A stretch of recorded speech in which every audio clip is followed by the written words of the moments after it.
Hello, my name is Hannah Lefeuvre and I am an Elevate artist at Salisbury District Hospital, and my job is funded by the Stars Appeal. Normally I'd be walking round the wards talking to you, but during this time I'm sending you extracts from my garden. And today I've come up to our top field and there's a few things going on noise-wise. So it's been a bit of a windy morning. It's middle of May, it's Wednesday the 13th of May. And so we've got the sounds of the wind in the background, and we've also got the sounds of a new shed that we're constructing, which is going up. So there's a bit of a sound of hammering right down the bottom of the hill, so you might be able to hear that. And so I decided not to be bound by these additional sound effects today, and in particular I decided to go with this idea of the wind and just contemplate for a moment how the wind might help us.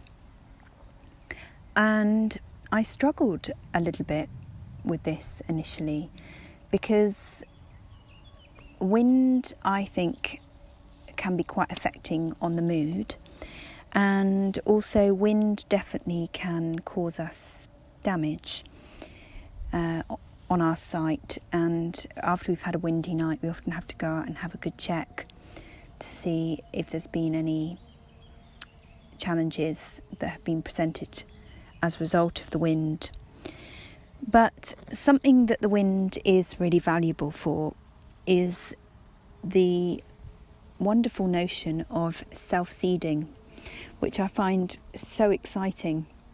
And that's the reason I've come up to the top field, really, because in this top field we are developing a wildflower meadow, and it's come about fairly organically, really. First of all, we just did lots of scything in the space and cleared the bramble and bracken and tall weeds, and then we started to sort of home in on what was already there in terms of wildflowers. There was lots of campions and a few bluebells and a few orchids, and we just kept on working on this scything, and we planted some yellow rattleseed, which has suppressed the grass nicely.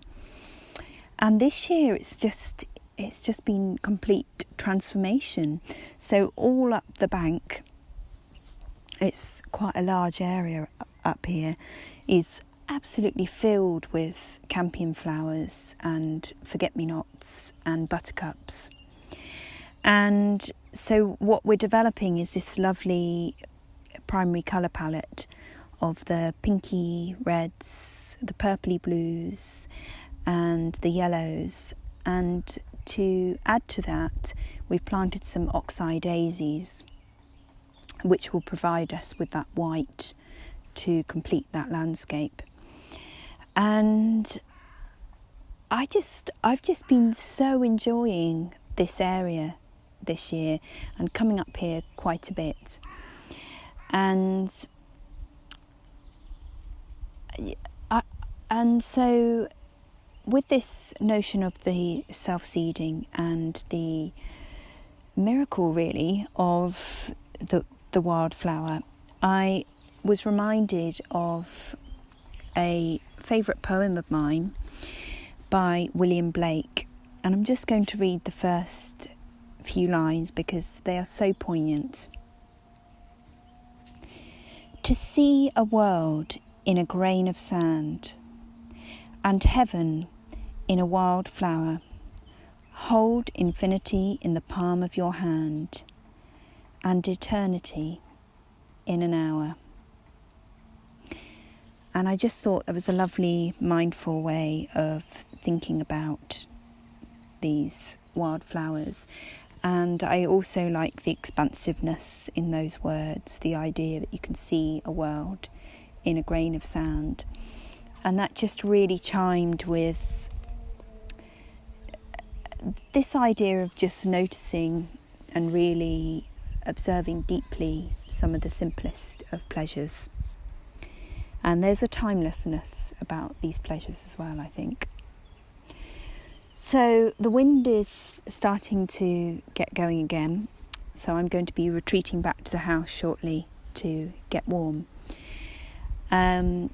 We don't actually use wind energy here because we're too sheltered to justify a wind turbine, but we do have solar energy.